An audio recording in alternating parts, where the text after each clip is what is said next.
Okay, well, check this out. First of all, you're throwing too many big words at me. Okay, now, because I don't understand them, I'm going to take them as disrespect. Well, that's what a lot of pundits are doing to the New York Football Giants. Are they disrespecting them? This is Tennis New York Giants Straight Talk. Powered by Online Big Blue LLC. You got a lot of people saying the Giants, will they be a 2-15 team? And I'm talking, there's a lot of people. I still think the Vegas odds is like at 5.5 or 6.5. We've spent a lot of time at training camp the last 5 days, 5 long days. Fun days, though. Good days. Got to meet a lot of people. Got to, it's an enjoyable experience sitting there, just watching some football, talking to some football. Giant fans, and I always say I don't like painting with a broad brush, but there is a large segment of Giant fans that go to training camp that really understand football, that really, that really get not only the game itself, the team itself, but all the nuances of the game. And it's fun to talk to them because they don't get overly excited. They keep it in perspective. Now, you also have the other segment that's just they live and die on every play, and every play is the greatest play in the world. And every play that is not run correct is a disaster. It gets kind of distressing. I mean, it's literally watching like this. You can do it! Oh no! We suck again! I mean, it's humorous to me, but I want to talk about the Skattebo. Want to talk about Big Cam. Listen, I have been, I want to say, surprisingly impressed by Cam Skattebo. I was waiting for the pads to come on, which was yesterday. And he had some good runs. He had some poignant runs. He had some aggressive runs. He had a nice one where he took it outside the edge and gained some pretty good yards. People also don't want to talk about the fact that he kind of got corralled 30 yards downfield.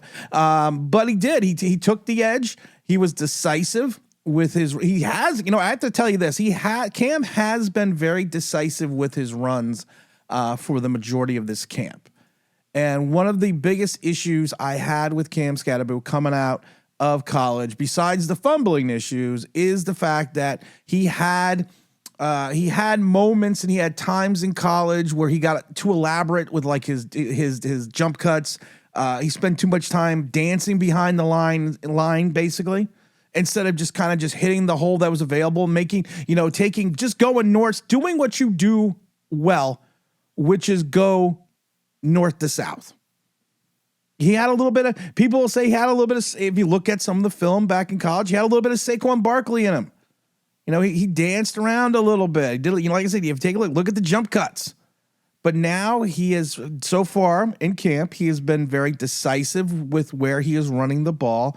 He is attacked where he needs to go, and he's gone after what he needed to get, and he's doing what he's supposed to do. He's, like I said, he's not dancing around, he's not jumping around, he's not trying to be a ballerina. And I have to say that I was very impressed with that. Haven't seen, like I said, it hasn't been, we haven't been any game issues yet. And let's be perfectly honest, when I go back to 76 watching football, I remember 2-a-days. Hell, I remember even 3-a-days. Not in the NFL, but I remember 3-a-days in high school and summer practices. And I remember going up to Albany. I remember staying over up in Troy, New York, and watching the Giants. I remember the morning practice, the afternoon practice. I remember always being in pads. And now you have a certain segment of practices that are allowed to be padded practice, allowed to be full contact. And what I was watching yesterday was, I would not deem that as times as full contact. I would say at times, especially early on, it was half speed. And it's just not, like I said, it's just not what I was used to see. It's not what I grew up watching. And, that's kind of what, this is just kind of the way the NFL is now. The Players Association, I understand they're trying to protect the players. An NFL player's career is short. But you know what? It's just the way it is. So that's just me. We haven't really seen a lot with Cam and pass protection yet. I kind of want to see that, because you could say his consistent, you could basically say he was extremely inconsistent with pass protection. He's not a guy that's not willing to throw his head there. Some people for Saquon Barkley say, well, he doesn't want to throw his head into the pile.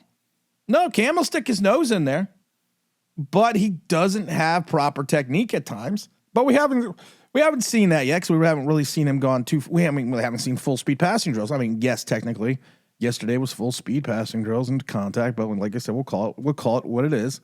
But I mean, that's just the way you got to look at it, though. So we have to kind of wait and see how he does with pass protection because you know what, we're going to have to make sure that we keep Russell Wilson upright. Not that we don't want to see Jackson Dart. I'm going to talk about Jackson Dart in a second, but not that we don't want to see Jackson Dart. But that's kind of where we're at. You know what he reminds me of? And I was thinking about it yesterday, and spending all the time I did in Florida. I've talked about it before. I was a Jacksonville Jaguars season ticket holder for a couple years because they had the Super Bowl there. And then if you were a Jacksonville Jaguars season ticket holders, you went into the lottery first to get Super Bowl tickets. So of course I just, I just think about it now. I probably could have just bought Super Bowl tickets for the amount of money I spent to be a Jackson Jaguars season ticket holder. It probably does. But he reminds me of a little bit of a Maurice Jones-Drew. Now, Drew to me was a little bit shorter. He was a little bit more bowling ball-esque. But he was a guy that, didn't shy away from contact. When he did hit contact, he kept his balance, and that's something that you see a lot with Cam. And, it's just, I mean, like I said, I just got to throw that comparison out there. We've also seen Cam a little bit in the coming out of the backfield and receiving the ball. He's done a great job. He's always been a good receiver. He is a skilled receiver. He's a natural ball catcher. We've talked about it before that in some regards, I don't think Wan'Dale Robinson, even at this point in his career, has exactly learned how to catch the ball properly, have proper technique, and have consistent technique. And if you take a look at somebody like Cam Skattebo, Cam is naturally gifted. He's got natural hands, natural pass catcher hands, if you want to use the technical term. And that's something that, I was impressed with that as well. Some things we have to keep an eye on. He still runs too upright at times. And that could be, that's going to be to his detriment at, going into the season, because I think a lot of his fumbles over the last couple seasons, I think he had 10 or 11 in the last 3 years. I think that comes from him running too upright into contact. Some say he has poor technique. I don't see it yet because, like I said, we're not really. We're gonna have to wait when we get to Buffalo. That's when we're gonna figure this out. When we're gonna get Cam in the actual game. We're gonna see what's gonna happen. But he does run upright, and I think at times that is going to be to his detriment. He is a low center of gravity back who should be leaning forward, who should be, he should be hunched over a little bit. There was a running back years ago. Former first-round pick. I believe he came out of North Carolina State. And he was a guy that I think his name was Ethan Horton. Big back, bullish back. I think he was taken in the first round. He became a tight end for the Raiders years later. But if you go to the dictionary and look at the quintessential back who runs upright, Ethan Horton is the guy you want to look at. Go watch some game film. I believe it was North Carolina, but go watch some game film, see what he does. But he's definitely this statuesque back who runs upright too much into contact. His career, I think it was a first-round pick with the Kansas City Chiefs, then he went over to the Raiders. But this is a guy that is a quintessential back who ran upright. Had great qualities, had great hands. That's why he became a tight end. Was a big back, but he just couldn't figure it out. I'm not saying that's going to be Cam, but I'm just saying let's just kind of wait and see till we get into some games. And for all the people that are like, well, he could take, look at that, man, he could take the edge. I don't know yet. He had some nice runs on the edge, but I can't tell you if he can take the edge yet. You're going up against the 29th ranked defense in the NFL last year who gave up over 2,000 yards rushing and 15 touchdowns. Our biggest issue, I think, on defense for the last 5 years has been our defensive ends and linebackers' lack thereof ability to set the edge or to hold the edge or to maintain their assignments in the run. How many times did we get gashed last year? on the outside run. We've said it before. We've said it since the Joe Judge joint practice against the Cleveland Browns before that game, that they basically Cleveland showed the rest of the NFL how to beat the Giants. Off tackle left, off tackle right, off tackle left, up the middle, over the top, touchdown. Hasn't changed. We still don't have size on the edge. We're still questionable and suspect at linebacker. The Shane Bowen defense, at times, I watch it, and I'm like, I'm hoping that this is just what we're going to see in practice and not in games, because you got guys that are parking their asses in the middle of the zone. And I usually sit in the back row, or I sit in the very front row, so you really get to see everything.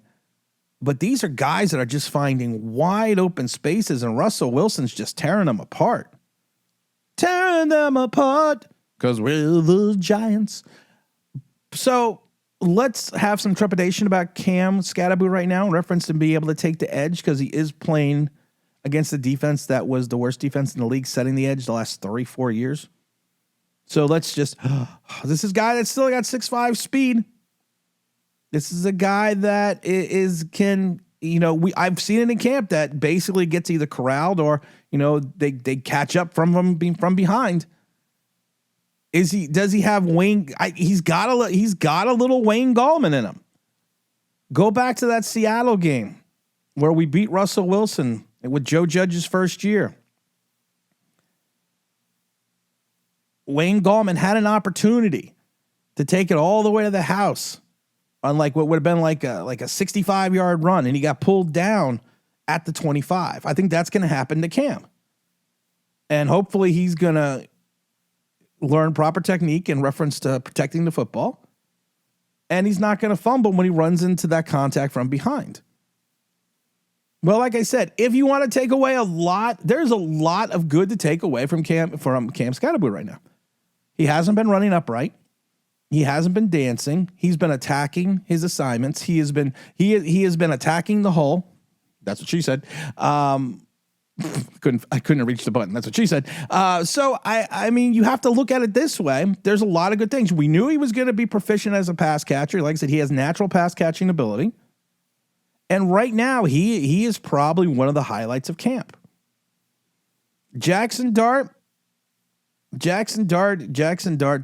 has his moments. He has good moments. He has bad moments. He has rookie moments.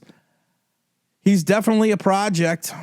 He's definitely a guy that he still holds on to the ball way too long at times. He's got to go through his reads much faster. He's still locking on to his primary targets. There have been moments and times where he's scanned the field or he's looked off a defensive back, but he has been going to his primary reads. I would probably say 70 to 80% of the time. If you watch him, he's not as bad as Captain Red Stripe, but he is a rookie. He is a projected project rookie that probably should sit the entire season. And kind of just leave it at that. I mean, does he have talent? Of course he has talent. He wouldn't be in the NFL if he didn't have talent. But he is Jackson Dart is a project, 100%. But in reference to Cam, Remain calm. All is well. as of right now, in day 6 or 7 of practices, all is well. He's doing what he's supposed to do. He's running aggressive. He's not dancing. He is attacking the line of scrimmage. He's attacking the edge. He's that guy that you saw at Arizona State. He's shown some very competent hands. So it's just awesome. I mean, like I said, it's awesome to watch. But you still have most of the NFL pundits saying this is a 2-win team, and I'm not saying this is a 2-win team, but I'm still saying it's a 5 to 6-win team. Because for all the good, we have to do a live stream on Sunday. And we are doing a live stream on Sunday, and the venerable Carl Banks is going to be in the house at 10 a.m. Eastern Standard Time. So make sure that's August 3rd. So make sure you come in for that one. But there are a lot of things to like in Giant Camp. There's some things to be concerned about in Giant Camp. We gotta give some flowers to Evan Neal.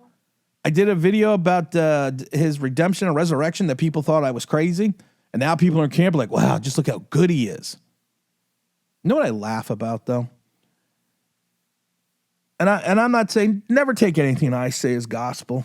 because I'm just as flawed and wrong as other people. But we've been right a good portion, or we've been right a lot on this channel about a lot of things the last 6 years. But I love these giant content creators who have been wrong about everything for 6 years, and people take what they say as gospel. I think that's funny as shit. It's like, you've been wrong about everything for 6 years. And so now I have to say, now you're going to tell me you're going to be right? I guess they say it, even a squirrel finds an acorn once in a while. So but again, like I said, make sure you catch us on the Believe Network. We make sure you tune in August 3rd, 10 a.m. Eastern Standard Time for the Carl Banks interview. And we're going to be taking questions as we always do. We're going to have some of the regulars on talking to Carl. So let's make sure y'all stay tuned for that. And as always, don't forget to like, don't subscribe, don't forget to ring that bell because you want to know why. That'll be awesome.